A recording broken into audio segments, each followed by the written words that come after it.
నేను పడ్డ తపన, నరకం, ఆవేదన ఇవన్నీ ప్రేమలోంచి పుట్టుకొచ్చినవే. అవేవి బాధ పెట్టవు మనం ప్రేమను గెలిపించుకుంటే. మాతా ప్రేమసాగరి నమస్కారం.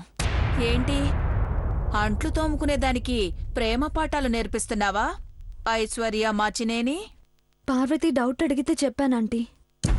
దీని బొంద, దీన్ని చూస్తేనే డౌట్ వస్తుంది. ఇక దీనికేం డౌట్లొస్తాయి? చూడమ్మా ఐశ్వర్య, చావు తప్పి కన్ను లొట్టబోయింది నీకు. గేటు దగ్గర కుక్కలా పడేసి నిశ్చితార్థానికి వెళ్లిపోయిన సీన్ మర్చిపోయావా? Aunty, what are you talking? నువ్వు దీంతో ఇలాగే టాకింగ్ చేసావనుకో, మళ్ళీ గేటు, రోడ్డు, లోయలు చూడాల్సొస్తుంది.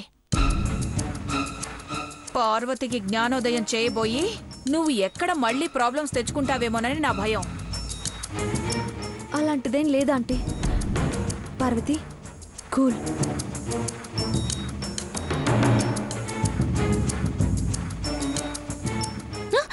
ఏంటే పార్వతి, ప్రేమలో పడ్డావా అనగానే సినిమా స్టైల్లో ప్లేట్ కింద పడేసి షాక్ ఎక్స్ప్రెషన్ ఇచ్చావు. కొంపదీసి నిజంగా ప్రేమలో పడ్డావా? అట్ట మాట్లాడకండి సన్నమ్మగారు. కొంపతీసి పడ్డా ఈ కొంపలోనే నిన్ను తగలబెడతారు. రోజు రోజుకి నీ మొహంలో గ్లామర్ కూడా పెరుగుతోందే.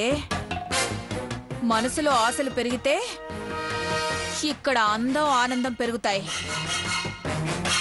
గోళ్ళు, జుట్టు కత్తిరించుకున్నట్టు కోరికల్ని కత్తిరించుకుంటేనే బావుంటావు. లేదంటే కత్తెర కాదు, కత్తికి బలవుతావు. జాగ్రత్త.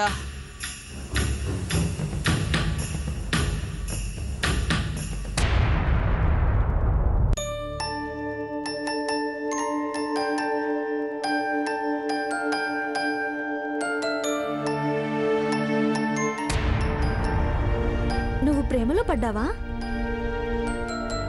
ప్రేమలో పడినప్పుడే మనల్ని మనం మర్చిపోతాం. ఆ ప్రేమ కోసం ఏమైనా చేస్తాం.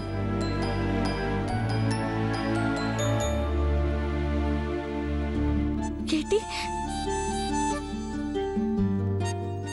నాది ప్రేమ.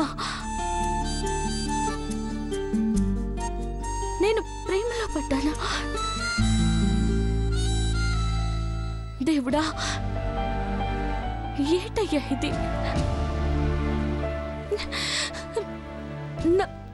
నా మనసుతో ఎందుకు ఆడుకుంటున్నా?